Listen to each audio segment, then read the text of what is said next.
My name is Alex Martin, and I serve as editor of Seed World magazine.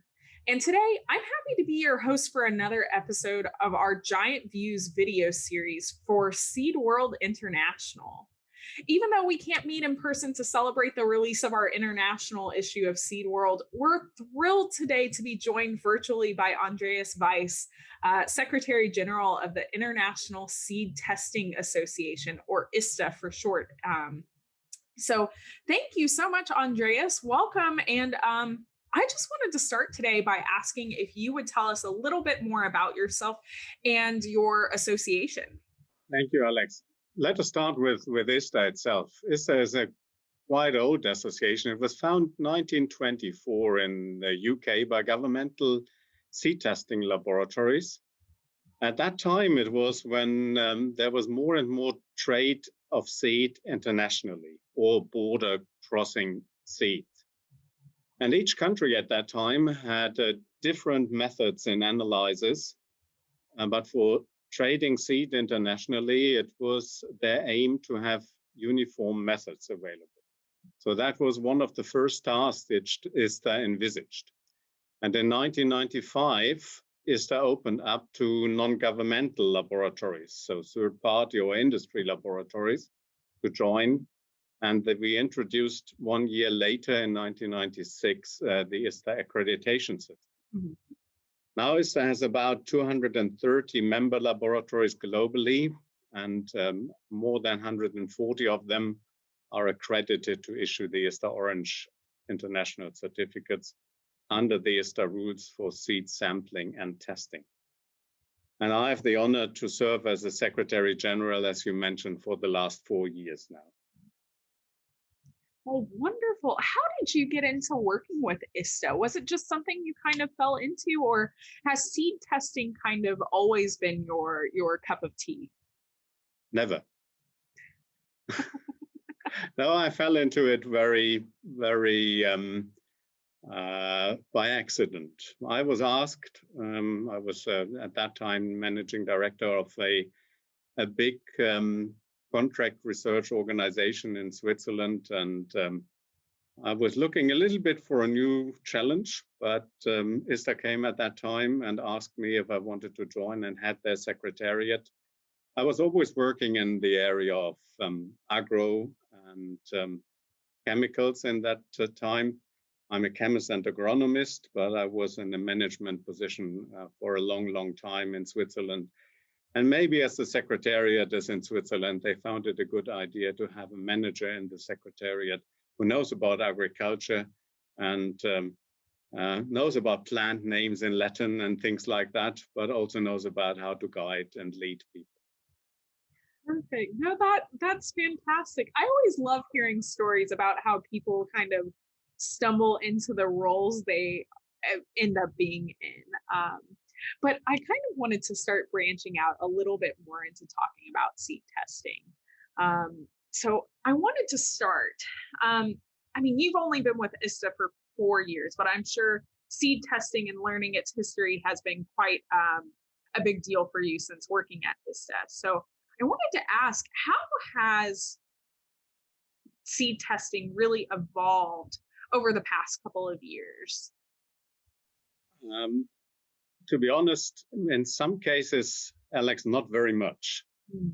There's a movie on YouTube, and you can go and look at it, which is published by NIAB in Cambridge, England. And it is about seed testing in the 1930s. And this way, it is technically done in several laboratories still. So for 90 years. On the other hand, there are also laboratories which are heavy into new technologies. So this might look a little bit like doing splits. But we look as ISTA through our accreditation system at it in a way that we have control over the quality through efficient proficiency testing, and that the results obtained, no matter if it's an older technology or a new technology, match and comply with the ISTA rules. That is fantastic, but that also sounds like a really big challenge, which brings me into my next question really well. What for you, what is the number one concern you'd like to address in the realm of seed testing? Does it have anything to do with the fact that some of these seed testing labs are still working the same way? What did you say it was? 1931, 1939? Yes, it was in the 1930s. So technology is one of the key factors for us. You know, everything is developing very fast. We were just discussing today about how was it in our old premises we just moved? How was it included in the contract about the internet? And I said, oh, it was probably not there. It was probably faxes at that time and not an internet. So everything is developing fast. And end of 2019, we decided as the Secretariat of ISTA to go virtual. And we started with virtual solutions by a well-known provider of computer software. I don't want to mention a name here. And since mid of last year, all our processes, including bookkeeping, are cloud-based with a provider here in Switzerland close to our office. This also allows our 20 technical committees with over 250 people working there voluntarily to have an exchange tool for information, which allows them to work cloud-based, work remote on same projects at the same time, having conference tools for their work, and that is making their life much easier than before. So as an international association, ISTA is operating now like a global company with only little frictions, and that only with about 11 FTEs in the Secretariat. And we all know that the technologies will not stop, especially as we work on a project in the moment introducing electronic ISTA certificates. They should be available for beta testing at probably the end of the year. And there will be a pilot phase for these electronic certificates during next year. Perfect. That sounds like the technology is coming a little bit further than what it was in the past, which is so exciting to hear. True. I wanted to kind of switch gears a little bit. Andreas, in past conversations, we have talked often about seed testing and the importance of seed testing uniformity, which I think we've kind of already started branching into that topic during this conversation we're having right now. Can you tell me a little bit more about why is seed testing uniformity so important? Sure, Alex. Let me go back even more than the 1930s. Let us go back 150 years. There was a German professor called Friedrich Nobbe. He was well into seed testing, and he defined some requirements which are general for seed testing, but are still true and are still valid for us. He identified 5 points, which are still the basis of ISTA's uniformity approach. First thing is, everything has to be science-based laboratory testing.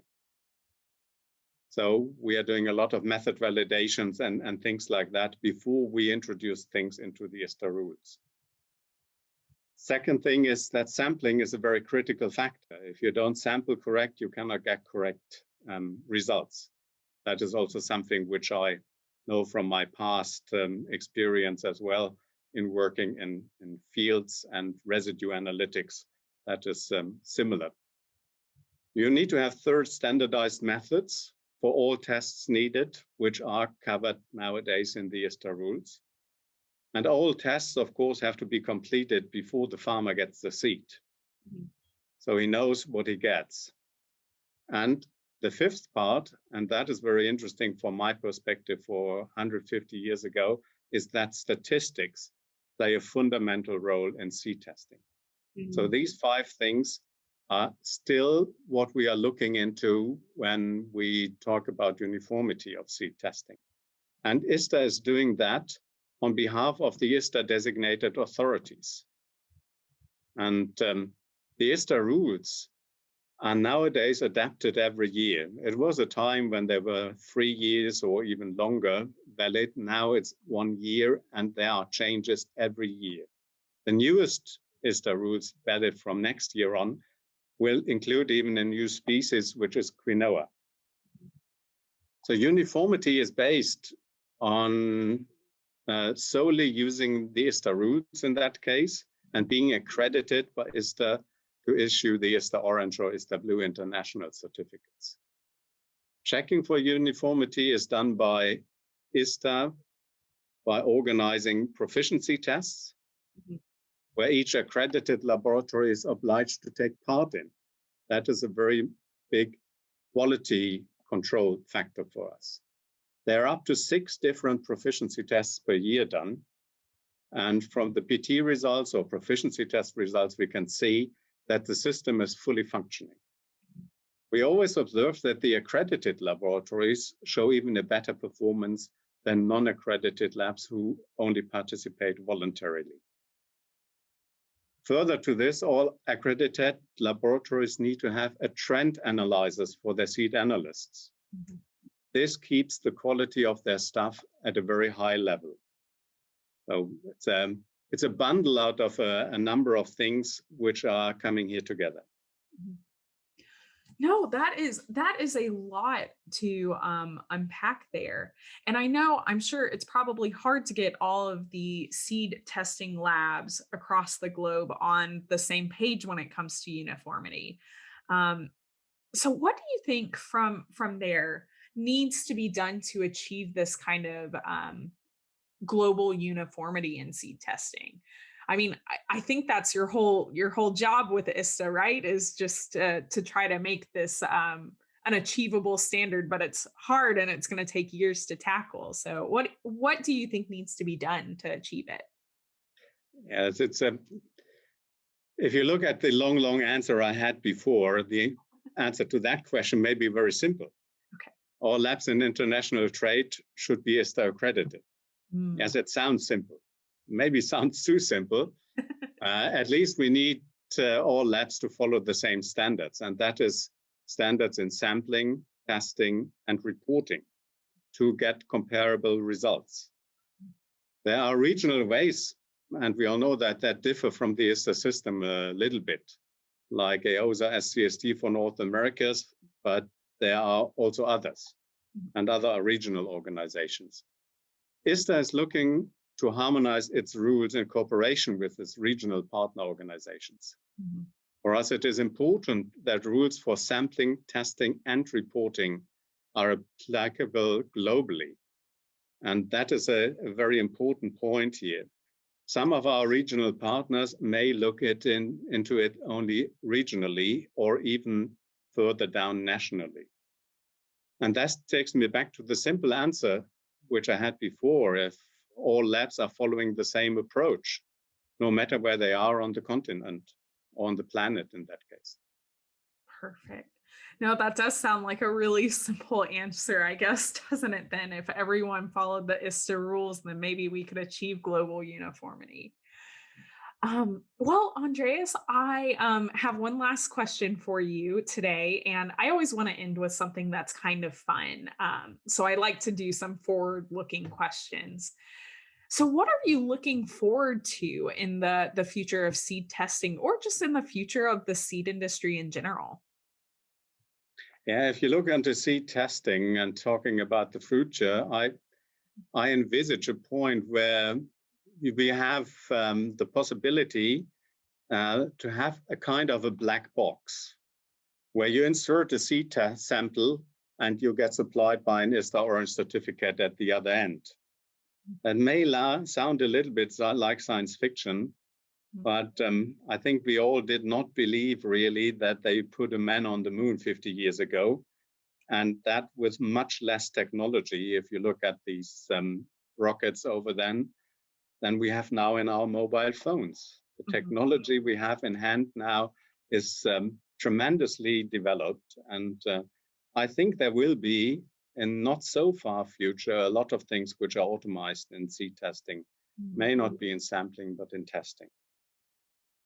Perfect. No, thank you so much, Andreas. Like I mentioned, That was all we had time for today, but we wanted to thank you again for joining us virtually. And thank you to everyone watching for joining us for the first ever Seed World International. And we just hope that you keep tuning in every day, and make sure to tune in later tomorrow for another great Giant Views. Thank you, everyone. And thank you, Andreas. Bye bye. Thank you, Alex.